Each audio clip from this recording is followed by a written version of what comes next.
नमस्कार दोस्तों, आपका स्वागत है डेली परफेक्ट क्लासेस में। आज हम फिर से एनसीईआरटी रीजनिंग जो कक्षा 6 की बुक है उसका एमसीक्यू कराने वाले हैं। जिसके आगे हमने टोटल 7 टॉपिक करा दिए थे कक्षा 6 का, उसके आगे हम 8वां टॉपिक कराने वाले हैं। देखिए 8वें टॉपिक में देखिए दिया गया क्या, पहला ही क्वेश्चन है हमारा, क्या देखने वाले हैं, शरीर में गति। देखिए फर्स्ट सूची और सेकंड सूची को सम्मिलित करके बताना है।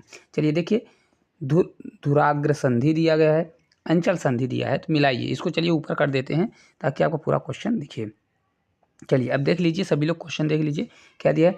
अंचल संधि है, कंदुकर खल्लिका संधि है, हिज संधि है। ठीक है, तो चलिए इससे अब रिलेटेड देखिए कौन सा कहीं करेक्ट आंसर होने वाला है, पहला दूसरा कौन सा होगा।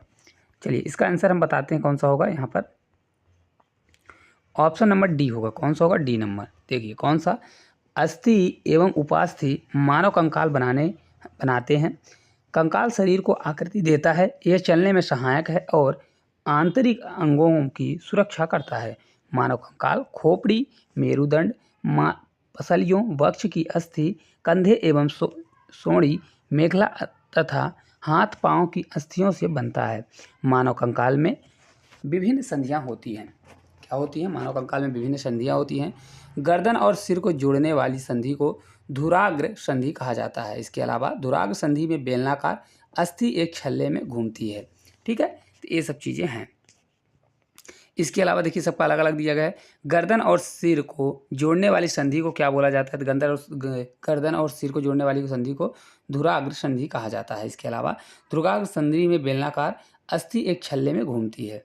अस्थियों के बीच की कुछ संधियों ऐसे भी हैं जो गति नहीं कर सकती, हिल नहीं सकती, मतलब गति नहीं कर सकती, मतलब हिल नहीं सकती, अंचल संधि कहलाती हैं। क्या होती है?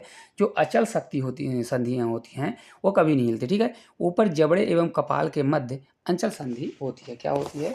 ऊपरी जबड़े एवं कपाल के मध्य अचल संधि होती है।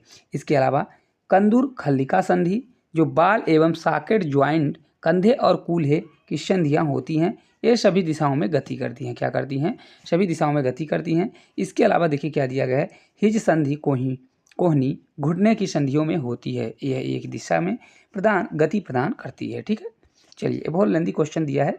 चलिए अगले क्वेश्चन की ओर चलते हैं। दूसरे नंबर का क्वेश्चन है, देखिए मानव शरीर की पेशियों के संदर्भ में निम्नलिखित में से कौन सा कथन पर विचार करिए। संकुचन की अवस्था में पेशी छोटी, कठोर एवं मोटी हो जाती है। सेकंड दिया है, पेशियों के जोड़ने के एक साथ सिकुड़ने एवं फैलने में अस्थियां गति करती हैं। इसमें से कौन सा कथन सही है? देख लीजिए, पहला है, दूसरा है, तीसरा है, कौन सा? तो इसका करेक्ट आंसर होगा ऑप्शन नंबर कौन सा होगा? फर्स्ट। केवल इसमें क्या है, इसमें केवल फर्स्ट वाला सही है। ठीक है, कौन सा सही है? फर्स्ट वाला सही है। चलिए देखते हैं, इससे जुड़ा कुछ महत्वपूर्ण पॉइंट देख लेते हैं। कथन फर्स्ट सही है, परंतु कथन गलत है, क्योंकि पेशी केवल खींच सकती है, वह धक्का नहीं दे सकती। जो पेशियां होती हैं क्या करती हैं? खींच सकती हैं, लेकिन धक्का नहीं दे सकती हैं। पेशियों के जोड़ों के एकांतर क्रम में सिकुड़ने एवं फैलने की अस्थियां गति करती हैं, न कि एक साथ सिकुड़ने व फैलने से। किसी अस्थि को गति प्रदान करने के लिए दो पेशियों को संयुक्त रूप से कार्य करना होता है। जब वे दो पेशियों में से कोई एक सिकुड़ती है तो अस्थि उस दिशा में खिंच जाती है। युगल की दूसरी पेशी शिथिल लंबाई में बढ़कर पतली हो जाती है, अवस्था में आ जाती है। किसमें आ जाती है? अवस्था में आ जाती है। ठीक है, चलिए इसके अलावा अपन बात करते हैं।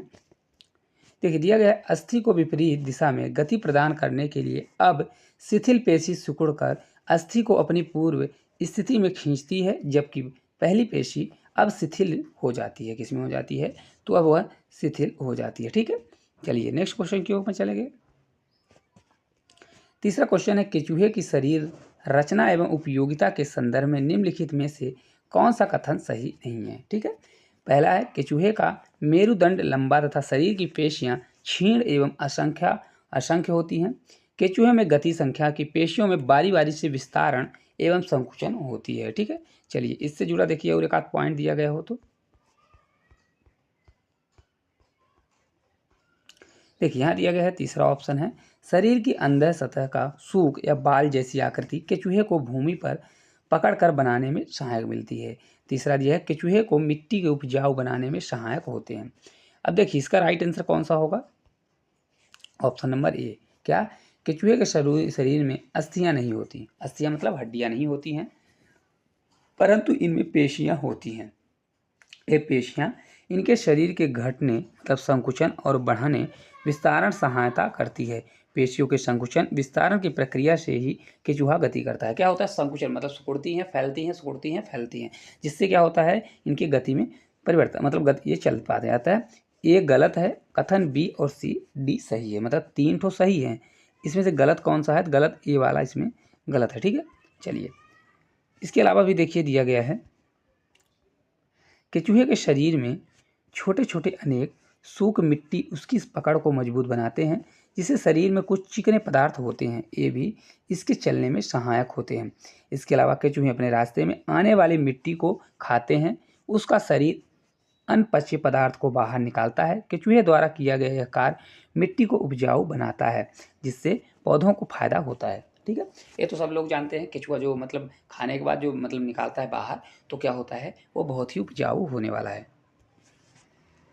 चलिए अगले क्वेश्चन की ओर चलेंगे।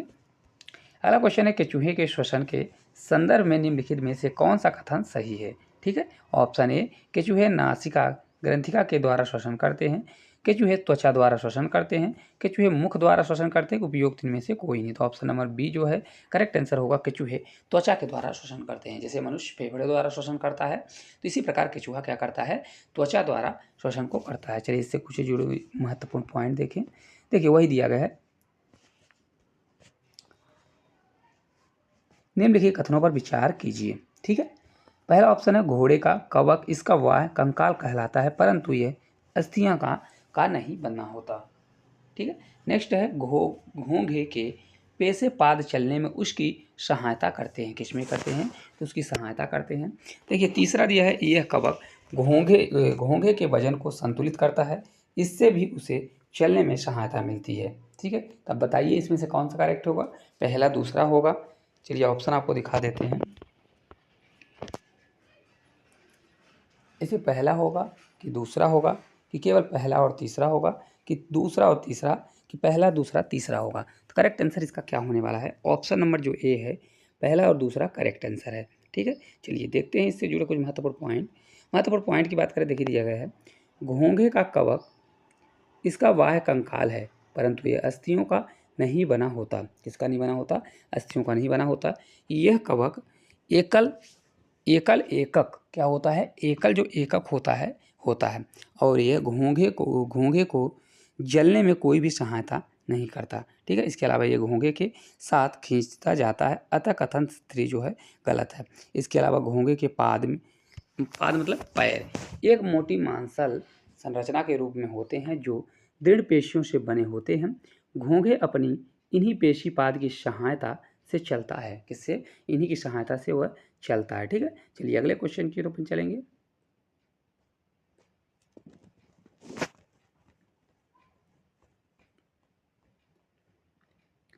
चलिए छठे नंबर का देखिए क्वेश्चन है। क्वेश्चन दिया गया सूची फर्स्ट और सेकंड को मिलाइए। चलिए इसको ऊपर कर देते हैं, अब मिलाइए।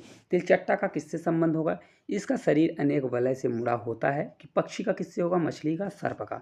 देख लेते हैं। देखिए ऑप्शन ए होगा, बी होगा, सी होगा। देखिए पहले का तीसरा, दूसरे का पहला, तीसरे सी का दूसरा दिया है, चौथा मतलब तीसरा पहला दूसरा चौथा। चलिए देखते हैं तिलचट्टा का क्या होगा? तो पहले का तीसरा। इसका शरीर कठोर होता है और बाह्य कंकाल द्वारा ढका होता है। क्या होता है? तो तिलचट्टा होता है, इसका शरीर कठोर होता है और बाह्य कंकाल द्वारा ढका होता है। पक्षी क्या होती है? यह एक क्या होती है? इसकी अस्थियों में वायु प्रकोष्ठ होते हैं। क्या होता है? इसकी अस्थियों में वायु प्रकोष्ठ होते हैं। और मछली का क्या होने वाला है? तो तीसरा पहला, फिर चौथा, फिर दूसरा, है ना? देख लेते हैं इस एक बार क्या होने वाला है। हाँ, दूसरा फिर चौथा, दूसरा होगा। तो कौन सा होगा? मछली क्या होती है? इसकी शरीर धारा रेखी होती है। लास्ट सर्प जो है इसका शरीर अनेक बलय से मुड़ा होता है। क्या होता है? इसका शरीर अनेक बलय से मुड़ा होता है। तो ऑप्शन नंबर ए जो है करेक्ट आंसर होने वाला है। ठीक है, देखिए इसी प्रकार से यहाँ पर इसकी व्याख्या भी दी गई है, देख लेते हैं। तिलचट्टे का शरीर कठोर वाह्य कंकाल द्वारा ढका होता है। यह कंकाल विभिन्न एककों की परस्पर संधियों द्वारा बनता है, जिसके कारण गति संभव हो पाती है। तिलचट्टे में उपस्थित विशिष्ट पेशियां चलने में, उड़ने में उसकी सहायता करती हैं। पक्षियों की अस्थियों में वायु प्रकोष्ठ होते हैं, जिनके कारण उनकी अस्थियां हल्की परंतु मजबूत होती हैं। अग्रपाद की अस्थियां रूपांतरित होकर पक्षी के पंख बनाती हैं। क्या करती हैं? ये पक्षी के पंख बनाती है। मछली का सिर एवं पूंछ उसके मध्य भाग की अपेक्षा पतले एवं नुकीले होते हैं। शरीर की ऐसी आकृति धारा रेखी आकृति कहलाती है। बोला है ना, मछली का आकृति क्या कहलाती है? धारा आकृति। इसके अलावा मछली शरीर के दोनों ओर एकांत क्रम में वलय बनाकर जल में तैरती है। सर्प का मेरुदंड लंबा होता है। शरीर की पेशियां क्षीण एवं असंख्य होती हैं, वे परस्पर जुड़ी होती हैं। सर्प का शरीर के अनेक वलयों में मुड़ा होता है, प्रत्येक वलय के आगे को धक्का देता है। इस कारण सर्प बहुत तेजी से गति करता है, परंतु सरल रेखा में नहीं चलता। अर्थात वह सर्प अपने शरीर के दोनों को ओर एकांतर क्रम में वलय बनाते हुए भूमि पर वलयाकार गति करता है। ठीक है, चलिए अगले क्वेश्चन की ओर चलेंगे। अब यहाँ से हमारा ये टॉपिक खत्म हुआ। 9वां टॉपिक हमारा कौन सा आ गया है? तो सजीव एवं उनका परिवेश। क्या है? सजीव एवं उसका परिवेश आया है। तो इसको आपको बार बार पढ़ना है ताकि ये एनसीईआरटी के क्वेश्चन आपको याद हो जाएं। ठीक है,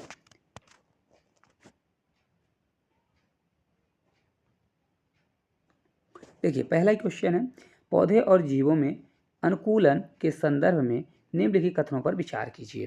पहला है, पौधे और जीवों के विशिष्ट लक्षण एवं स्वभाव जो उन्हें एक आवास विशेष में रहने के अनुकूल बनाते हैं, अनुकूलन कहलाता है। ठीक है। सेकंड है, मैदानी क्षेत्र के एक व्यक्ति को ऊंचे पहाड़ी क्षेत्र में तीव्र गति से सांस लेनी पड़ती है, परंतु थोड़े दिनों बाद वह सहज हो जाता है। यह अनुकूलन का सटीक उदाहरण है।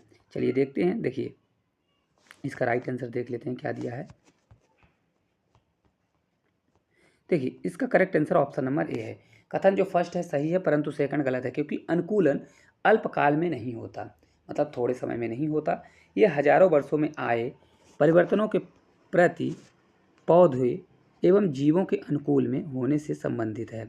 इसके अलावा मैदानी क्षेत्र में के व्यक्ति को पहाड़ी क्षेत्र में जाने पर सहज होने में कुछ दिन लगते हैं। यह परिवर्तन अल्प अवधि से संबंधित है। अल्प अवधि में किसी एक जीव के शरीर में होने वाले छोटे छोटे परिवर्तन पर्यानुकूलन कहलाते हैं। क्या होता है?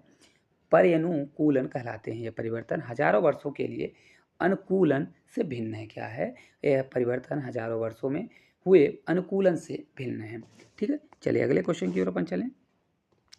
दूसरे नंबर का देखिए क्वेश्चन है, किसी सजीव का परिवेश जिसे वह रहता है आवास कहलाता है। आवासों के विभिन्न घटक उपस्थित होते हैं। इन घटकों के संदर्भ में निम्नलिखित कथन में से कौन सा कथन सही है? ऑप्शन है, किसी आवास में पाए जाने वाले सभी जीव उसके जैव घटक हैं। सेकंड, चट्टान, मिट्टी, वायु एवं जल जैसी अनेक निर्जीव वस्तुएं आवास के अजैव घटक हैं। थर्ड दिया गया है, देखिए सूर्य का प्रकाश एक ऊष्मा जैसे ऊष्मा घटक इन दोनों घटकों में से किसी में सम्मिलित नहीं है। तो करेक्ट आंसर क्या होने वाला है? ऑप्शन नंबर ए, सेकंड और फर्स्ट और सेकंड सही है। देखिए चलिए इससे जुड़े कुछ व्याख्या देख लेते हैं। देखिए फर्स्ट और सेकंड सही है, परंतु थर्ड गलत है, क्योंकि सूर्य का प्रकाश एक ऊष्मा भी परिवेश या आवास के अजैव घटक हैं। इन्हें कभी कभी ऊर्जा घटक के रूप में भी वर्गीकृत किया जाता है। इसके अलावा देखिए बोला गया है, ऊंट मरुस्थलीय परिस्थितियों के लिए अनुकूलित होता है। उसके अनुकूलन के संदर्भ में निम्नलिखित कथनों पर विचार कीजिए। ठीक है, कौन सा क्वेश्चन है? देखिए ये तो हमारा हो चुका है ना। तीसरे नंबर का देखते हैं, परिस्थितियों के लिए अनुकूलित होता है। उसके अनुकूलन के संदर्भ में निम्नलिखित कथनों पर विचार कीजिए। उसके पैर लंबे होते हैं, जिससे उसका शरीर रेत की गर्मी से दूर रहता है। उसमें मूत्रोत्सर्जन की मात्रा बहुत कम होती है तथा मल शुष्क होता है। उसको पसीना नहीं आता। क्या बोल रहा है? पसीना नहीं आता। चलिए देखते हैं कौन सा आंसर सही होगा। तो ऑप्शन नंबर डी सही है। कौन सा? डी।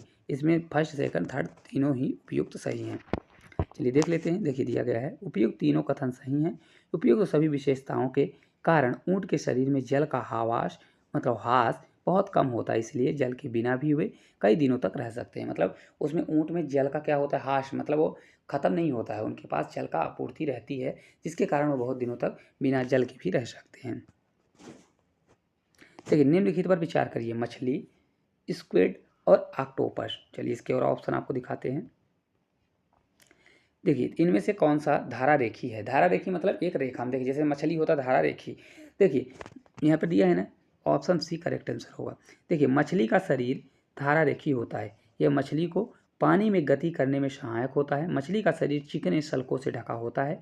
यह सल्क मछली सुरक्षा प्रदान करते हैं, साथ ही साथ जल में सुगम गति में सहायक होते हैं। क्या होते हैं? सुगम गति में सहायक होते हैं। दूसरे बहुत से समुद्री जंतुओं का शरीर भी धारा रेखी होता है, परंतु स्क्विड और ऑक्टोपस जैसे जंतुओं का शरीर आमतौर पर धारा रेखी नहीं होता। ठीक है, जब ये जल में चलते हैं तो अपने शरीर को धारा रेखी बना लेते हैं। क्या करते हैं? अपने शरीर को जब चलेंगे तो धारा रेखी बना लेंगे, लेकिन उनका शरीर धारा रेखी नहीं होता। उदाहरण कौन सा है? मछली। क्या होता है? मछली का शरीर धारा रेखी होता है, उसका शरीर चिकना होता है, जिसके कारण उसको पानी में चलने में क्या होता है? आसानी होता है, उनकी गति बढ़ाते हैं। ठीक है, चलिए अगले क्वेश्चन की ओर चलेंगे। अगला देखिए क्वेश्चन है, विचार कीजिए ऑक्टोपस पर, व्हेल पर और डॉल्फिन पर। ठीक है, देखिए उपयुक्त तो इसमें से कौन सा सही होगा? तो ऑप्शन सी सही होने वाला है, केवल थर्ड। क्योंकि देखिए केवल सी होगा 2 और 3, इसमें से व्हेल और डॉल्फिन। क्या है? व्हेल एक मछली है, डॉल्फिन, ठीक है, क्योंकि ये पानी में रहते हैं। देखिए वही दिया होगा। जल में श्वसन के लिए ऑक्टोपस के शरीर में गिल्स क्लोम होते हैं। गिल्स स्क्वैड और मछलियों में होते हैं, परंतु डॉल्फिन एवं व्हेल जैसे कुछ जंतुओं में गिल्स नहीं होते। ये सिर पर स्थित नासा द्वारा वात छिद्रों द्वारा श्वसन करते हैं। इनके पास गिल्स नहीं होता, मछलियों के पास गिल्स होता है। गिल्स जैसे मनुष्य के पास फेफड़ा होता है, इनके पास गिल्स होता है। ठीक है, ये लंबे समय तक बिना श्वसन लिए रह सकते हैं और बहुत समय पर समुद्री सतह पर आकर श्वसन छिद्रों से जल बाहर निकालते हैं एवं श्वास द्वारा स्वच्छ वायु अंदर भरते हैं। ठीक, चलिए अगले क्वेश्चन की ओर चलेंगे। अगला क्वेश्चन है, देखिए नागफनी के पौधों में प्रकाश संश्लेषण किस भाग से होता है? पत्तों में, तने में, जड़ों में, इनमें से किसमें? तो इनका तने से। किससे होता है? तने से। कांटेदार तने मतलब उसमें होते हैं। देखिए वही चीज़ लिखा होगा। नागफनी एक मरुस्थलीय पौधा है, सभी ने देखा होगा। मरुस्थलीय पौधों में वाष्पोत्सर्जन द्वारा जल ही बहुत कम मात्रा में निष्कासित करते हैं। मरुस्थलीय पौधों में पत्तियां या तो अनुपस्थित होती हैं अथवा बहुत छोटी होती हैं। कुछ पौधों में पत्तियां कांटों का रूप ले लेती हैं। क्या कर लेती हैं? कांटों का रूप ले लेती हैं। इससे पत्ती में होने वाले वाष्पोत्सर्जन से होने वाले जलहास में कमी आती है। ठीक है, इसके अलावा नागफनी में पत्ती जैसे संरचना वास्तव में इसका तना होता है। इसमें से प्रकाश संश्लेषण सामान्यतः तने में होता है तथा वो तना एक मोटी मोमी परत से ढका होता है, जिससे पौधों को जल संरक्षण में सहायक मिलती है। ठीक है, क्या मिलता है? संरक्षण में सहायक मिलती है। अधिकतर मरुस्थलीय पौधों की जड़ें जल अवशोषण के लिए मिट्टी में बहुत गहराई तक चली जाती है। कहाँ चली जाती है? तो मिट्टी में बहुत गहराई तक चली जाती है। बहुत बेहतरीन है, इसको आप याद कर लीजिए। चलिए अगला क्वेश्चन है 7 नंबर का इस टॉपिक का। पौधों की पत्तियां श्वसन की प्रक्रिया में वायु के अंदर लेती हैं। इस प्रक्रिया के अगले चरण में पत्तियां निम्न में से क्या करती हैं? ठीक है, 4 ऑप्शन है। कार्बन डाइऑक्साइड का उपयोग करती हैं या ऑक्सीजन का निष्कासित करती हैं। बी है ऑक्सीजन का उपयोग करती हैं, कार्बन डाइऑक्साइड को निष्कासित करती हैं। कि हमारा सी ऑप्शन है, देखिए ऑक्सीजन व कार्बन डाइऑक्साइड दोनों का उपयोग करती हैं। यह 3 होगा। तो करेक्ट आंसर इसका होगा ऑप्शन नंबर बी, ऑक्सीजन का उपयोग करती हैं और कार्बन डाइऑक्साइड को बाहर निकालती हैं। ठीक है, देखिए इससे जुड़े भी तथ्य देखेंगे तो पूरा आपको समझ में आ जाएगा।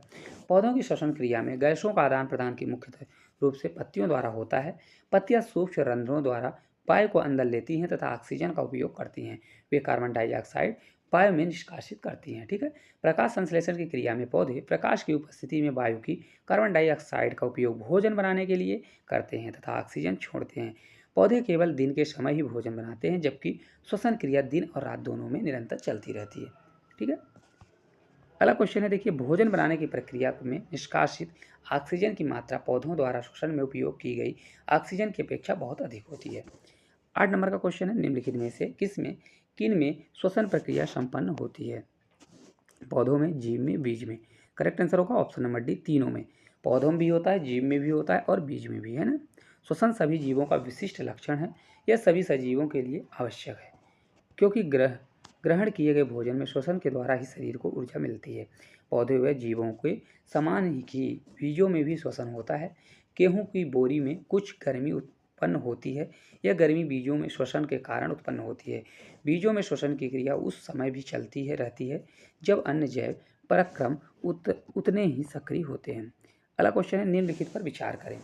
उत्सर्जन, उद्दीप्त के प्रति अनुक्रिया और प्रजनन। ठीक है, चलिए देख लेते हैं। करेक्ट आंसर क्या होगा इसका? ऑप्शन नंबर डी होगा। क्या होगा? डी नंबर होगा। तीनों सही है। तीनों सही है का मतलब देखिए, चलिए व्याख्या देख लेते हैं। बाह्य आवरण होने वाले कुछ परिवर्तनों जैसे कांटा चुभना, तेज प्रकाश, प्रिय व्यंजन इत्यादि को उद्दीप्त कहते हैं। ये सभी सजीव उद्दीप्त के प्रति अनुक्रिया देते हैं। छुई मुई के पौधों की पत्तियां छूने पर अचानक मुरझा या सूख जाती हैं। यह पौधों में उद्दीपन के प्रति अनुक्रिया का उदाहरण है ना। प्रजनन पौधों व जंतुओं दोनों में होता है, परंतु दोनों में प्रजनन के तरीके भिन्न भिन्न होते हैं।